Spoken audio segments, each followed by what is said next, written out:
आपको धर्म नगरी श्री अयोध्या जी की एक तस्वीर दिखाता हूं, जहां एक बार फिर जय श्री राम की गूंज उठी और इसी के साथ उत्तर प्रदेश के सीएम योगी आदित्यनाथ ने राम प्रतिज्ञा की। सनातन की रक्षा और सनातन की प्रतिष्ठा का सम्मान और सनातन की पताका को 2026 में और ऊंचा ले जाने का संकल्प लिया। योगी ने सनातन विरोधियों को साफ कहा कि जिस अयोध्या में लाठी डंडों से राम भक्तों को रोका जाता था, आज वहीं पर पूरी दुनिया को सनातनी संदेश दिया जा रहा है।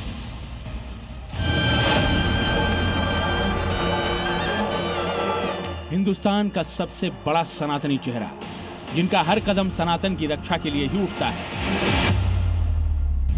सनातन से ऊपर कोई नहीं।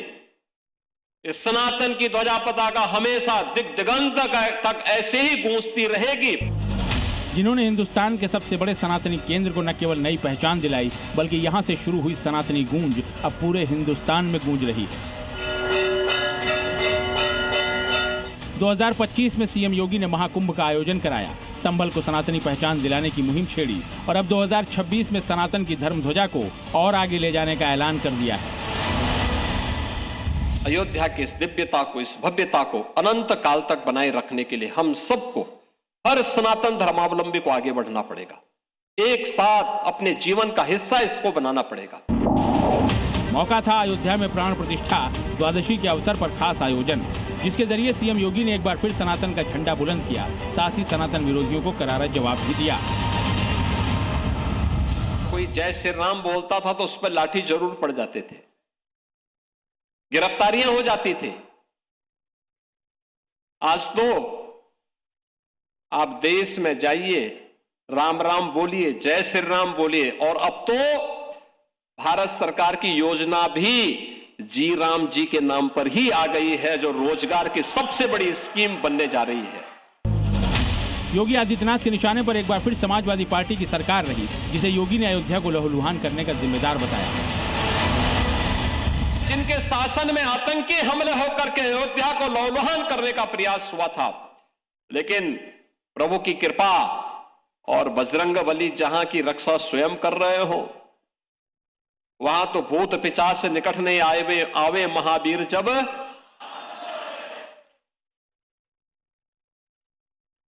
हनुमानगढ़ी में भगवान यानी हनुमान जी महाराज स्वयं विराजमान है, कैसे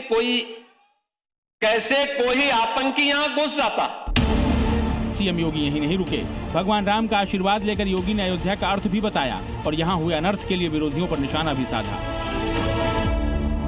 अयोध्या, जिसके नाम से ये एहसास होता है कि यहां कभी युद्ध नहीं हुआ, यानी कोई भी दुश्मन यहां के शौर्य से, यहां के वैभव से, यहां के पराक्रम के सामने कभी टिक नहीं पाया। लेकिन कुछ लोगों ने अपने निहित स्वार्थ से, मजहबी जनून और सत्ता की तुष्टीकरण की उस निकृष्टता में पड़ करके अयोध्या को भी उपद्रव और संघर्ष का एक अड्डा बना दिया था। श्री रामलला की प्राण प्रतिष्ठा की दूसरी वर्षगांठ के आयोजन पर राम जन्मभूमि मंदिर परिसर में भव्य धार्मिक अनुष्ठान और उत्सव आयोजित किया गया।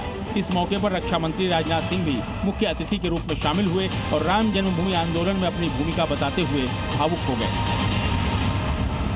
गोलियां चली थी उस समय, लाठियां बरसी, रास्ते रोके गए और प्रभु राम का नाम लेने वालों को अपराजित घोषित करने का भी उस समय प्रयास किया गया। राम का नाम लेने वालों को कारागार की चार दीवारियों के पीछे कर दिया गया। जाहिर है सनातनियों के लिए यह पल बेहद गौरव भरा है और योगी बार बार अयोध्या आकर इस अद्भुत अकल्पनीय क्षण का एहसास करते हैं। मगर साल के आखिरी दिन योगी ने अयोध्या से एक बार फिर प्रतिज्ञा ली है कि नए साल में भी सनातन का झंडा बुलंद रखना है। ब्यूरो रिपोर्ट, जी मीडिया। लेकिन सीएम योगी नहीं बल्कि हर उम्र का देशवासी नए साल के मौके पर सनातनी रंग में रंगा है। अयोध्या से काशी तक और मथुरा से मां वैष्णो देवी तक इस साल का सूरज सनातन के साथ ही अस्त होगा और नए साल का सूरज सनातन की भक्ति में जागृत होगा। मंदिरों में श्रद्धा का सैलाब है और हिंदुस्तान ने मानो ये तय कर दिया कि नया साल अब सनातन स्टाइल में शुरू होगा।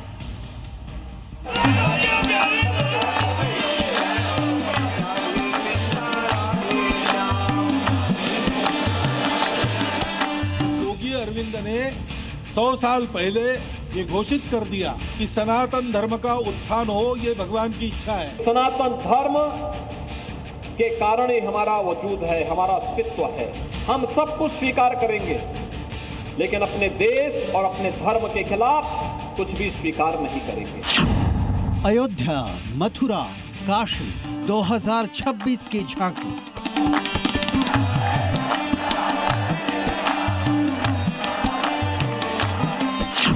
आस्था का सैलाब, हिंदुत्व की जय जयकार।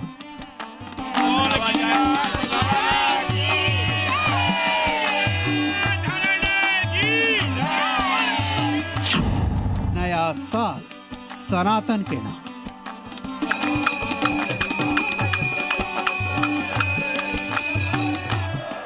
अयोध्या से लेकर काशी तक जय श्री राम और हर हर महादेव के जयकारे गूंज रहे हैं।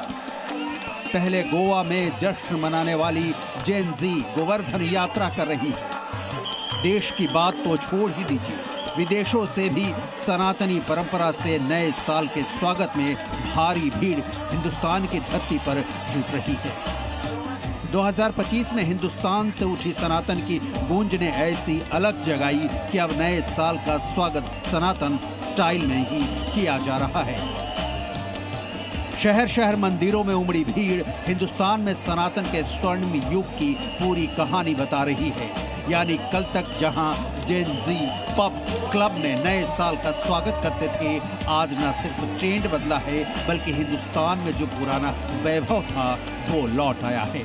यही वजह है कि अयोध्या में रामलला का दरबार हो या फिर मथुरा में बांके बिहारी मंदिर, सभी बड़े मंदिरों का यही हाल है। काशी से उज्जैन तक भगवान शिव के जयकारे गूंज रहे हैं। मां वैष्णो देवी के दरबार से लेकर राजस्थान के खाटू श्याम मंदिर तक भक्तों की अपार भीड़ उमड़ी हुई है। 22 साल। आपकी कितनी एज है? 20 साल। आपकी कितनी एज है? 19। आपकी कितनी एज है? मेरी 18 साल। मतलब आपकी कितनी एज है? 16 साल। आपकी 22 साल। आपकी 20 साल। मथुरा में बांके बिहारी मंदिर, गोवर्धन धाम से लेकर बरसाना तक कन्हैया और राधा रानी के भक्तों का सैलाब है। वृंदावन में परिक्रमा के लिए आने वाले भक्त रेलवे स्टेशन से सीधे परिक्रमा में शामिल हो रहे हैं। योगी के उत्तर प्रदेश से देश ही नहीं विदेशों तक सनातन की ख्याति पहुंच रही है। गोवर्धन परिक्रमा को आई इस महिला से मिलिए। इटली से आई है। जन्म से ईसाई धर्म को मानने वाली थी, लेकिन सनातन की महानता से इस कदर प्रभावित हुई कि अब इनकी पहचान सनातनी हरिप्रिया की है।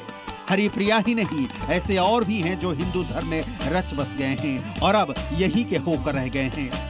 Where you have come from? Italy. Italy. What is there in Vrindavan? I try to serve Radha and Krishna and my Gurudev. Oh, you know who is Radha Krishna? Yes, they are our God. They are? Our God. What is your name, baby? Shri Priya. She is born in Vrindavan. She is born in Vrindavan. ये Italy से आई हैं और ये छोटी baby का नाम Italy की इनकी मदर हैं, लेकिन उन्होंने इनका नाम श्री प्रिया रखा है। भगवान भोलेनाथ के श्रद्धालुओं की सेना भी देख लीजिए। उज्जैन महाकाल मंदिर हो या काशी विश्वनाथ का दरबार, बाबा के दर्शन के लिए भक्त घंटों का इंतजार कर रहे हैं।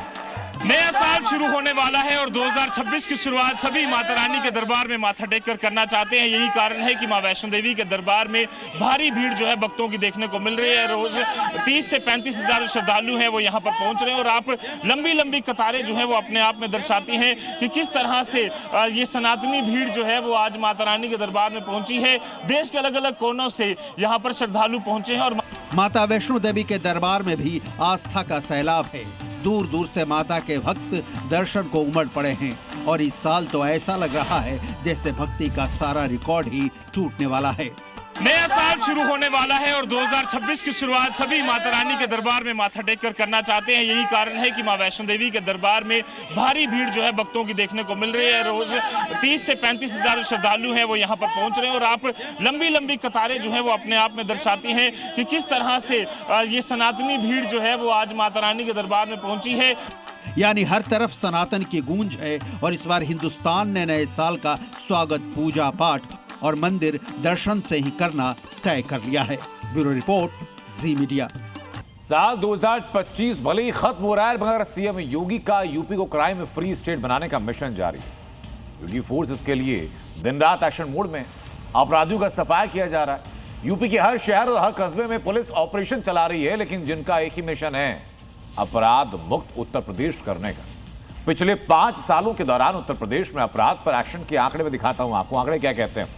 साल 2021 में 26 अपराधियों को ढेर किया गया उत्तर प्रदेश के अंदर। अगला साल 2022 14 बदमाश मारे गए। 2023 में 26 क्रिमिनल्स का सफाया किया गया। 2024 में 22 बदमाश मारे गए। 2025 में अक्टूबर तक का आंकड़ा आया 42 बदमाशों का एनकाउंटर। और ये सिर्फ 5 सालों के आंकड़े हैं, लेकिन क्राइम के खिलाफ योगी फोर्स का एक्शन आज भी जारी रहा है। हर गुंडे को इसके लिए चेतावनी भी देता है कि सुधर जाओ, नहीं तो यमराज के यहां जाने के रास्ते भी खुले हुए हैं, तो यमराज का बुलावा आ जाएगा।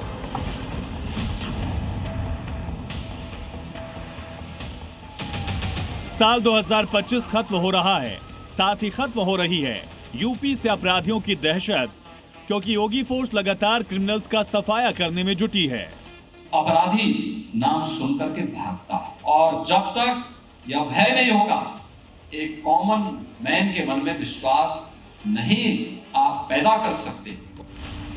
योगी का यूपी को अपराध मुक्त बनाने का मिशन जारी है, और ये 3 तस्वीरें इसकी बानगी हैं। इसमें से कोई लुटेरा है तो कोई उपद्रवी। ये बरसों से यूपी की जनता के सबसे बड़े दुश्मन बने बैठे थे, लेकिन अब ये पुलिस की बैसाखी के सहारे चल रहे हैं। हमने पहले बोला था कि अगर लूटोगे, व्यापारी और बेटी की सुरक्षा में खतरा पैदा करोगे, तो दूसरे चौराहे पे यमराज इंतजार कर रहा होगा। आजमगढ़ के नामी बदमाश लालमन ने लूट की वारदात को अंजाम दिया, तो योगी फोर्स ने उसके पांव में पीतल ठोक दिया। लालमन पर 10,000 का इनाम था। फिलहाल अब इसका इलाज चल रहा है। अभियुक्त नंदाव बाजार की तरफ से सराय मीर की तरफ आ रहा था। रास्ते में जैसे ही पुलिस पार्टी ने रोकने का प्रयास किया, अभियुक्त द्वारा पुलिस पार्टी पर जान से मारने की नीयत से फायरिंग कर दी गई, जिसमें पुलिस पार्टी द्वारा भी अपने आत्मरक्षार्थ फायरिंग की गई, जिसमें अभियुक्त के एक पैर में गोली लगी, जिससे वह घायल हो गया। गाजियाबाद में भी योगी फोर्स का बुलेट शो देखने को मिला। पुलिस के कंधों पर लटका ये बदमाश दीपक है, जिस पर लूट के कई मामले दर्ज हैं। दीपक के पास से एक तमंचा, एक खोखा कारतूस, एक जिंदा कारतूस बरामद किया गया।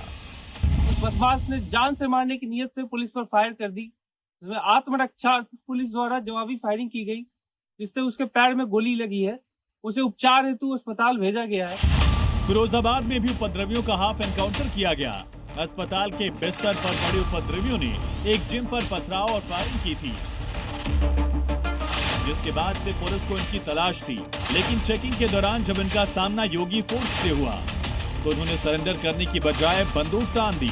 और फिर क्या था, इनके पांव में पीतल ठोक दिया गया। अब योगी फोर्स का अगला टारगेट भी सेट है। बिजनौर का ये बदमाश, एक शख्स को इसने सरेआम गोली मारने की धमकी दी।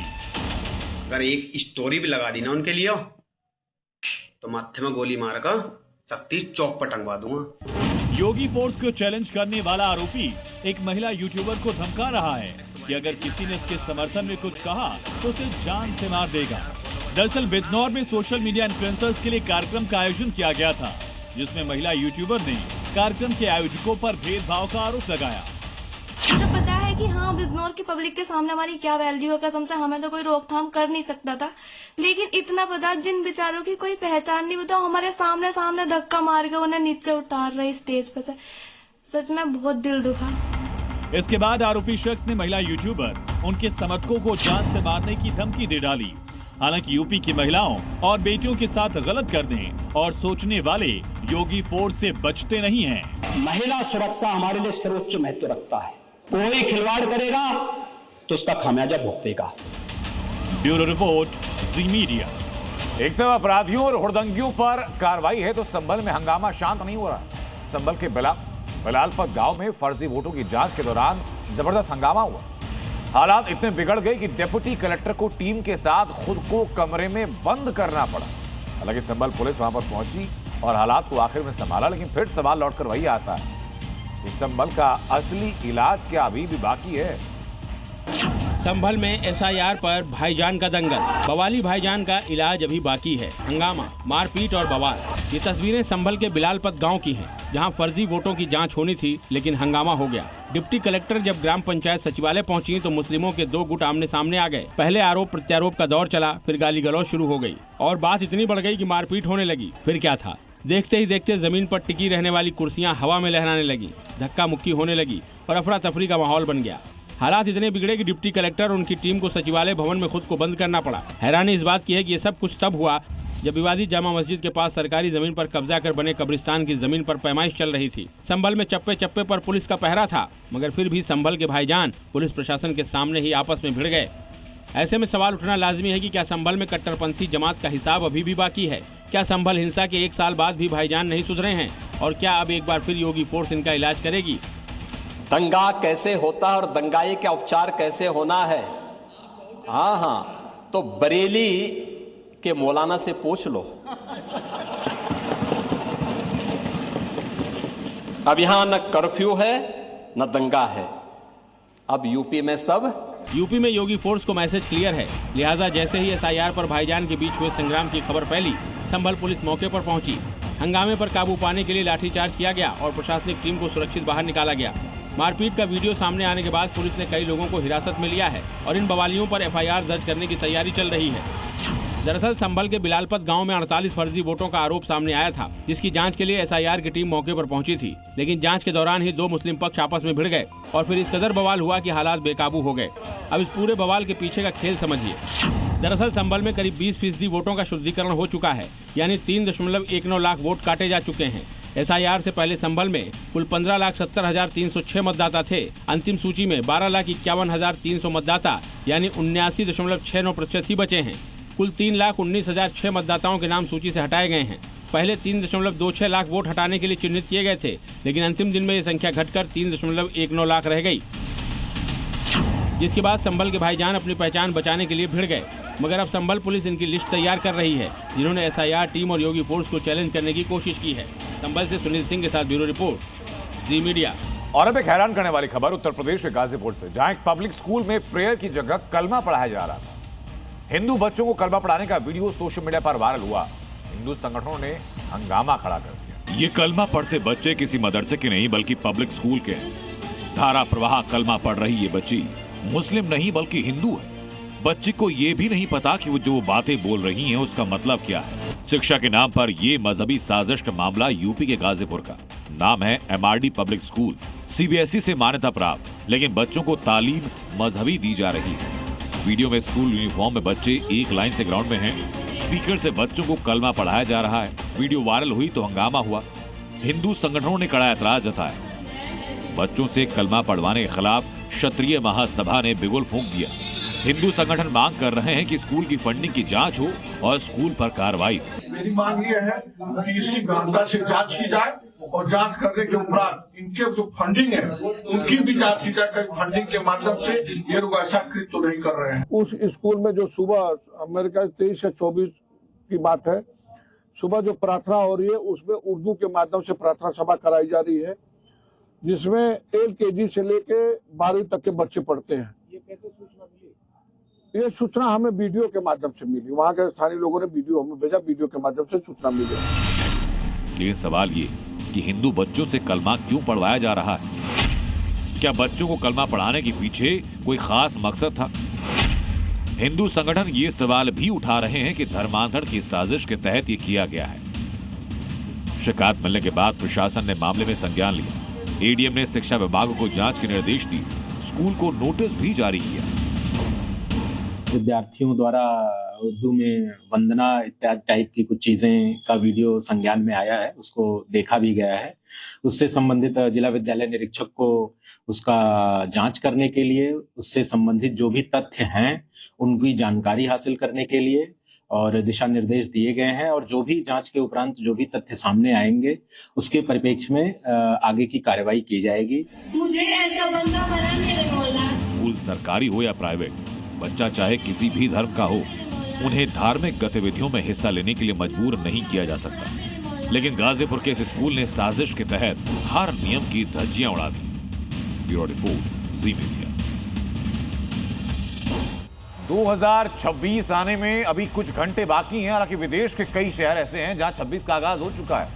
नए साल के जश्न को लेकर लोगों ने कई प्लान बनाए, तो न्यू ईयर सेलिब्रेशन में हुड़दंगी खलल ना डाल पाए, इसको लेकर भी यूपी से दिल्ली तक भारी सुरक्षा तैनात की गई।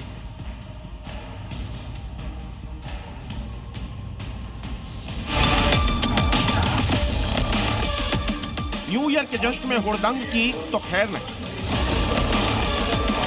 यूपी में कायदे में रहोगे तो फायदे में रहोगे। जिसने भी कानून को हाथ में लेने का प्रयास किया उसको हम पहले से इस बारे में कह देंगे कि उसको बिना मांगे जहन्नुम में जाने का टिकट हम काट करके दिला देंगे। सीएम योगी की वार्निंग क्लियर है। वहीं हुड़दंगियों से निपटने के लिए यूपी पुलिस की भी भारी तैयारी है। नए साल के जश्न में खलल डालने वाले, माहौल बिगाड़ने वालों का हाल क्या होगा, ये यूपी की अलग अलग शहरों की तस्वीरों से समझिए। यहाँ दिन हो या रात, योगी फोर्स हर जगह मुस्तैद है। सबसे पहले बात करते हैं मेरठ की, जहाँ नए साल के जश्न को लेकर पुलिस भी अलर्ट मोड पर है। नए साल के पहले पुलिस विशेष चेकिंग अभियान चला रही है। 9 जोन के साथ 30 सेक्टर में बांटा गया विशेष चेकिंग अभियान चलाया जा रहा है। गाड़ियों की चेकिंग की जा रही है। अगर कोई हुड़दंग मचाता हुआ पाया गया तो उसके खिलाफ कड़ी कार्रवाई की जाएगी। संभल में भी शहर के साथ साथ रेलवे स्टेशन की तलाशी ली जा रही है। नए साल को देखते हुए आरपीएफ और जीआरपी ने संयुक्त अभियान चलाया। साथ ही प्रशासन ने पैदल मार्च कर सुरक्षा व्यवस्था का जायजा लिया। गाजियाबाद में भी नए साल को लेकर पुलिस अलर्ट मोड पर है। गाजियाबाद में पुलिस संदिग्ध लोगों की चेकिंग कर रही है। वहीं रेलवे स्टेशन पर लोगों की तलाशी ली जा रही है। क्योंकि दिल्ली में हाल ही में जो बम ब्लास्ट हुआ उसके बाद ये कई सवाल उठे कि सुरक्षा व्यवस्था को लेकर की और क्या इंतजाम किए जा रहे हैं। इंटेलिजेंस इनपुट्स भी मिले कि नए साल के आसपास भीड़ भाड़ वाले इलाकों में ऐसी किसी घटना को अंजाम देने की कोशिश हो सकती है और इसलिए अब हाई अलर्ट पर पूरे यूपी दिल्ली एनसीआर को कर दिया गया। उत्तर प्रदेश के जो मेट्रो सिटीज हैं वहां पर हाई अलर्ट रखा गया। उसके अलावा दिल्ली के अलग अलग इलाकों में ऐसे ही हाई अलर्ट को आगे बढ़ाया जा रहा है। अब मैं आपको बताता हूं उत्तर प्रदेश में बुलडोजर के न्यू ईयर रेजोल्यूशन को क्या हो रहा है। दरअसल यूपी में सीएम योगी का मैसेज क्लियर है कि भले ही साल बदले लेकिन अपराध और अतिक्रमण के खिलाफ जीरो टॉलरेंस नहीं बदलनी चाहिए। साल के आखिरी दिन भी उत्तर प्रदेश में जबरदस्त बुलडोजर एक्शन देखने के लिए मिला। सीतापुर में अवैध गेस्ट हाउस को ढहा दिया गया। संभल में सरकारी जमीन पर कब्जा खुलासा हुआ, जो नए साल में बुलडोजर का नया टारगेट तय कर रहा है।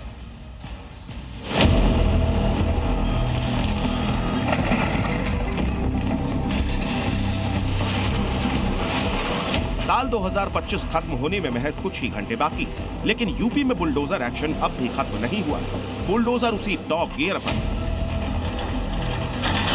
यानी कब्जा माफिया के खिलाफ बाबा का बुलडोजर न थका न रुका।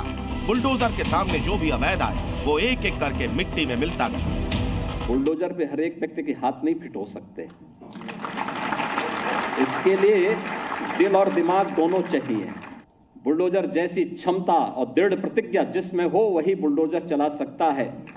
दंगाइयों के सामने नाक रगड़ने वाले लोग बुलडोजर के सामने वैसे ही पस्त हो जाएंगे। यहाँ पर हाजी शकील के अवैध गेस्ट हाउस को बुलडोजर ने जमींदोज कर दिया, जिसकी कीमत करीब 5 करोड़ रुपए। हाजी शकील का ये गेस्ट हाउस सरकारी जमीन पर कब्जा करके बनाया गया। प्रशासन ने कई बार नोटिस दिया, इसके बावजूद कब्जा नहीं हटाया। तो योगी फोर्स ने इस अवैध आलीशान गेस्ट हाउस को मिट्टी में मिला दिया। उधर यूपी के ललितपुर में कच्ची शराब माफिया पर भी बुलडोजर एक्शन हुआ। छापेमारी में हजारों लीटर कच्ची शराब बरामद हुई, जिसके बाद कच्ची शराब की भट्टियों को बुलडोजर से तहस नहस कर दिया। वहीं संभल में 4 बीघा सरकारी जमीन पर अवैध कब्जे का खुलासा हुआ है, जो अब बुलडोजर के टारगेट पर है। प्रशासन ने खुलासे के बाद मौके पर पहुंचकर जमीन की पैमाइश भी कर ली। इसमें समाजवादी पार्टी के विधायक इकबाल महमूद के करीबी रहे भू माफिया आरिफ और हिलाल के नाम सामने आए। साथ ही बीजेपी नेता राजेश सिंघल के भाई पर भी सरकारी जमीन पर अवैध कब्जे का आरोप है। ये 4 बीघा जमीन तालाब के नाम दर्ज है रिकॉर्ड में, और जो मुरादाबाद संभल शहर रोड पर शहर के बिल्कुल मध्य में यह स्थित है। यह करोड़ों की संपत्ति है। इसके बगल के जो खातेदार हैं उन खातेदारों ने अपनी भूमियों का एडजस्टमेंट करने के लिए इस तालाब की भूमि पर कब्जा कर रखा है। आज उसी को बाहर निकाला जा रहा है। अब योगी फोर्स एक्शन की तैयारी में, जहां कभी भी बाबा का बुलडोजर गरज सकता है। ब्यूरो रिपोर्ट, ज़ी मीडिया। एक तरफ भूमाफिया और कब्जा गैंग पर बुलडोजर एक्शन, तो जम्मू कश्मीर में आतंकियों के सफाई के लिए सेना का ऑपरेशन तेज है। एक तरफ सर्च ऑपरेशन चल रहा है तो दूसरी तरफ सीमावर्ती गांव के लोगों को आतंकियों से लड़ने की ट्रेनिंग दी जा रही है, जिसमें महिलाएं भी शामिल हैं। यानी अब आतंक का जड़ से खात्मा तय है। दिखाते हैं आपको हमारी स्पेशल रिपोर्ट 150 वर्सेस मुनीर की टेरर आर्मी।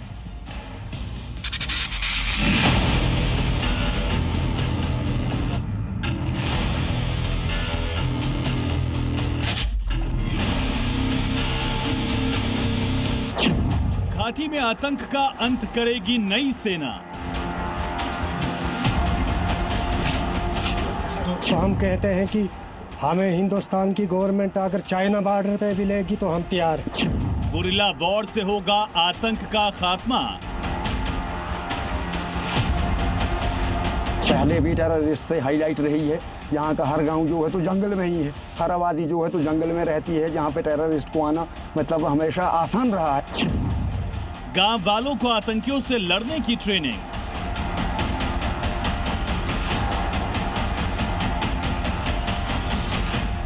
भारतीय सेना द्वारा विलेज डिफेंस गार्ड्स को एक स्पेशलाइज्ड गोरिल्ला वॉरफेयर की जो ट्रेनिंग है वो दी जा रही है। जम्मू कश्मीर के डोडा में दुर्गम पहाड़ियों पर ट्रेनिंग ले रहे ये वो विलेज डिफेंस गार्ड हैं जिनकी मदद से सेना आतंकियों के ताबूत पर आखिरी कील ठोकने में जुटी है। सेना काउंटर टेररिज्म के लिए चुनाव घाटी के ऊपरी इलाकों में नई फोर्स तैयार कर रही है, जिन्हें विलेज डिफेंस गार्ड नाम दिया गया है। इस फोर्स में महिलाएं भी शामिल हैं, जो आतंकियों का सामना करने के लिए ट्रेनिंग ले रही हैं। 17 पहाड़ी गांव के 150 विलेज डिफेंस गार्ड्स हैं, जिन्हें ऑटोमेटिक राइफल संचालन, squad drill, minor tactics, self defence, bunker निर्माण और दुश्मन के हमलों को रोकने जैसी तकनीक की ट्रेनिंग दी जा रही है। नए साल पर लगातार अलग अलग थ्रेट जो है वो सुरक्षा बलों को मिल रही हैं कि अलग अलग तरह से जो आतंकी संगठन है वो हमले कर सकते हैं। इसी को देखते हुए विलेज डिफेंस गार्ड जो उसी इलाके के हैं जिसमें करीबन 17 ऐसे गांव हैं जो कि चंबा हिमाचल से जुड़ते हैं और उन्हीं इलाकों को यहाँ पर उन्हीं के लोगों को यहाँ पर ट्रेनिंग दी जा रही है, जिसमें इन्हें अत्याधुनिक वेपन्स की ट्रेनिंग दी जा रही है। इसके अलावा सोफिस्टिकेटेड तरीके से किस तरह से नाकाबंदी करनी है, कासो लगाने हैं और साथ ही साथ गुरिल्ला वॉरफेयर यानी कि जंगल के इलाकों में कहाँ पर किस तरीके से आतंकी छुपे हो तो उन्हें ढेर करना है, उस तरह की ट्रेनिंग जो है वो इन्हें दी जा रही है। यानी सीमा के उस पार मुनीर की टेरर आर्मी है तो दूसरी तरफ उनका सामना करने के लिए सेना और विलेज डिफेंस गार्ड्स हैं, जो फर्स्ट लाइन ऑफ डिफेंस का काम करेंगे, क्योंकि यहाँ के ग्रामीण पहाड़ियों से अच्छी तरह वाकिफ होते हैं। जब हर लोगों को ये ऑटोमेटिक हथियार मिलेगा फिर तो हम कहते हैं कि हमें हिंदुस्तान की गवर्नमेंट अगर चाइना बॉर्डर पे भी लेगी तो हम तैयार हैं। धन्यवाद करेंगे होम मिनिस्ट्री ऑफ इंडिया को कि उन्होंने हमें 303 के बजाय ऑटोमेटिक हथियार दिया है, जिससे हम लोगों को काफ़ी सहूलियत होती है और मजीद हम चाहते हैं कि और ऑटोमेटिक हथियार मिले। इससे सेना को आतंक के खिलाफ ऑपरेशन में बड़ी मदद मिलेगी। उधर सीमा पर पाकिस्तान की नापाक हरकत जारी है। सांबा सेक्टर में एक बार फिर पाकिस्तानी ड्रोन देखा गया, जिसके बाद सेना का सर्च ऑपरेशन तेज हो गया है। पाकिस्तान की सेना बॉर्डर से आतंकियों को भारत भेजने की कोशिश कर रही है। सूत्रों के मुताबिक एलओसी के पार करीब 69 लॉन्च पैड एक्टिव हैं, जहां से 110 से 120 आतंकवादी घुसपैठ की फिराक में हैं। इंटेलिजेंस रिपोर्ट के मुताबिक इसमें जैश-ए-मोहम्मद, लश्कर-ए-तैयबा और द रेजिस्टेंस फ्रंट के आतंकी शामिल हैं। भारी बर्फबारी के बीच घुसपैठ को लेकर भारतीय सेना अलर्ट है। बॉर्डर पर एडवांस टेक्नोलॉजी हथियारों से लैस सैनिकों की तैनाती की गई है, साथ ही पेट्रोलिंग भी बढ़ा दी गई है।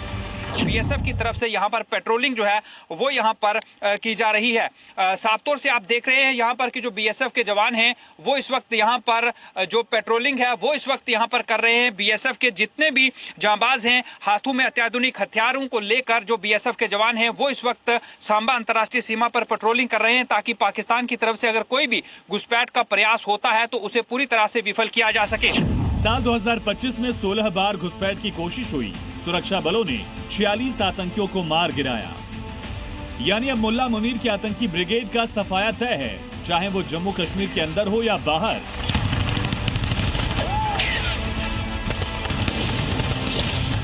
जम्मू के डोडा से रजत वोरा, सांबा से रवि शर्मा के साथ ब्यूरो रिपोर्ट जी मीडिया। आपको एक और अहम खबर दिखाता हूं। आतंकियों की साजिश का नतीजा यह है कि आने वाला साल पाकिस्तान को खत्म करने वाला साल हो सकता है। हिंदुस्तान और अफगानिस्तान इन दोनों देशों से पाकिस्तान की जंग हो सकती है। ये खुलासा किया है अमेरिकी एक एजेंसी CFR। अमेरिकी थिंक टैंक के CFR उसके रिपोर्ट में वो बताता है कि 2026 में हिंदुस्तान पाकिस्तान के बीच जंग क्यों हो सकती है और एक और बड़ी जंग जो पाकिस्तान के खात्मे की वजह बनेगी वो क्यों होगी। क्या 2026 में दुनिया के नक्शे से मिट जाएगा पाकिस्तान? क्या 2026 में होगी हिंदुस्तान पाकिस्तान की एक और जंग? क्या तालिबान के साथ जंग में तबाह हो जाएगा पाकिस्तान? ये सवाल इसलिए क्योंकि अमेरिकी थिंक टैंक ने पाकिस्तान के भविष्य को लेकर किया है सबसे बड़ा खुलासा। अमेरिका के think tank council on foreign relations यानी CFR ने चेतावनी दी है कि 2026 में भारत और पाकिस्तान के बीच फिर युद्ध हो सकता है। CFR की report conflict to watch in 2026 के मुताबिक युद्ध की वजह हो सकती है कश्मीर में आतंकी गतिविधियों का बढ़ना। हड़कंप मचाने वाली इस रिपोर्ट में 2026 में जताई गई युद्ध की आशंका का एक पहलू अमेरिका से जुड़ा है। रिपोर्ट में कहा गया है कि भारत पाकिस्तान फिर से जंग में उलझते हैं तो इसका असर अमेरिकी हितों पर होगा, लेकिन रिपोर्ट में डिटेल में यह नहीं बताया गया कि कैसे। रिपोर्ट में एक और बड़े खतरे की ओर इशारा किया गया है। CFR के मुताबिक 2026 में पाकिस्तान और अफगानिस्तान के बीच भी जंग की आशंका है। पाकिस्तान अफगानिस्तान के बीच तनाव जंग की आशंका की ओर संकेत कर रहे हैं। अक्टूबर में 2600 किलोमीटर लंबी डुरंड लाइन पर पाकिस्तान और तालिबान शासित अफगानिस्तान के बीच भीषण झड़पें हुई थी। दोनों देशों की सेनाओं ने कई इलाकों में एक दूसरे पर गोलीबारी की थी और सीमा चौकियां तबाह होने के दावे किए थे। पाकिस्तान के साथ अफगानिस्तान की जंग छेड़ने की सूरत में क्या होगा ये बता पाना मुश्किल है, क्योंकि अफगानिस्तान के पास पाकिस्तानी सेना जैसा ना स्ट्रक्चर मौजूद है ना संसाधन। लेकिन हिंदुस्तान से पाकिस्तान की 2026 में किसी भी तरह का संघर्ष हुआ तो ये मुनीर के डेथ वारंट पर सिग्नेचर होगा। भारत पहले ही ऐलान कर चुका है कि आतंकी कैंपों को तबाह करने वाला ऑपरेशन सिंदूर जो मई 7 तारीख को लॉन्च हुआ था वो खत्म नहीं हुआ है। ऑपरेशन सिंदूर 2.0 कभी भी किसी भी वक्त लॉन्च किया जा सकता है। जाहिर है इस वक्त भी ऑपरेशन सिंदूर की मार से उभरते पाकिस्तान के लिए हालात तब तबाही वाले ही होंगे। CFR की रिपोर्ट अमेरिकी विदेश नीति विशेषज्ञों के सर्वे पर आधारित है। इसका मकसद अमेरिकी नीति निर्माताओं को उन क्षेत्रों के बारे में सतर्क करना है जहां भविष्य में संघर्ष भड़क सकता है। रिपोर्ट में संघर्षों को 3 श्रेणियों टियर 1, टियर 2 और टियर 3 में बांटा गया है ताकि यह समझा जा सके कि कहां संघर्ष की संभावना और उसका असर कितना गंभीर हो सकता है। ये सच है कि पाकिस्तान ऑपरेशन सिंदूर की मार के बाद भी सुधरा नहीं है। मुल्ला मुनीर अपनी फौज को भड़काने वाला भाषण दे रहा है। पाकिस्तानी सियासतदान हिंदुस्तान के खिलाफ आवाम को गुमराह कर रहे हैं। हिंदुस्तान पाकिस्तान के बीच अब तक 5 जंग हो चुकी हैं। कश्मीर युद्ध 1947-48, भारत पाक युद्ध 1965, बांग्लादेश मुक्ति युद्ध 1971, कारगिल युद्ध 1999 और ऑपरेशन सिंदूर 2025। इन 5 युद्धों में पाकिस्तान बुरी तरह पिटा है। अब छठी जंग होती है तो पाकिस्तान को छठी का दूध याद आ जाएगा, ये तय है। ब्यूरो रिपोर्ट, जी मीडिया। मुनीर का शर्मनाक खेल, इमरान की बहन को जेल, कायर मुनीर का अत्याचार, केमिकल वाटर से प्रहार। पाकिस्तान में एक तरफ इमरान खान के समर्थक हैं तो दूसरी तरफ कट्टर, जुल्मी और कायर आसिम मुनीर, जो हर गुजरते दिन के साथ क्रूरता की हदों को पार करता जा रहा है, जिसकी बर्बरता के सबूत देखकर पाकिस्तान ही नहीं पूरी दुनिया हैरान और परेशान है। एक तरफ इमरान खान को डेथ सेल में मानसिक यातनाएं दी जा रही हैं तो दूसरी तरफ इमरान के समर्थकों पर बार बार प्रहार किया जा रहा है। जरा आसिम मुनीर की क्रूरता की ताज़ा तस्वीर देख लीजिए। कड़ाके की ठंड में निहत्थे प्रदर्शनकारियों पर लाठी और केमिकल वाटर की बौछार की जा रही है। उनके समर्थकों को दौड़ा दौड़ा कर पीटा जा रहा है। बच्चों और महिलाओं तक को नहीं छोड़ा जा रहा है। अडियाला जेल के बाहर धरना दे रही इमरान की बहनों को भी मुनीर की सेना ने नहीं छोड़ा। उन्हें रात को ही गिरफ्तार कर लिया गया। मुनीर के इशारे पर पुलिस अलीमा खान को जबरन गाड़ी में ठूंस कर ले गई। दरअसल मंगलवार को इमरान खान की बहनें और समर्थक इमरान से मुलाकात के लिए अडियाला जेल के बाहर पहुंचे थे, क्योंकि कोर्ट ने हर मंगलवार को इमरान से करीबियों को मिलने का आदेश दिया है। कोर्ट के आदेश पर ही इमरान की बहनें उनसे मिलने पहुंची थी, लेकिन मुलाकात नहीं करने दी गई। उल्टा इमरान की बहनों के साथ बर्बरता की गई और ऐसा पहली बार नहीं हुआ है। इससे पहले इमरान की बहनों के खिलाफ एंटी टेररिस्ट एक्ट के तहत केस भी दर्ज कराया गया था। इमरान खान 2023 से पाकिस्तान की अडियाला जेल में बंद है, लेकिन मुनीर ऐसा तानाशाह बन गया है जो न इमरान की रिहाई होने दे रहा है और न उनकी बहनों से मुलाकात, क्योंकि मुनीर को डर है कि अगर इमरान खान रिहा हो गए तो उसका खेल खत्म हो जाएगा। ब्यूरो रिपोर्ट, जी मीडिया। और राजनीति में फिलहाल सिर्फ इतना ही। एक ब्रेक का वक्त है, अब बने रहिए जी न्यूज के साथ। कल शाम 6 बजे दोबारा मुलाकात होगी आपकी नई खबरों के साथ, शाम ठीक 6 बजे।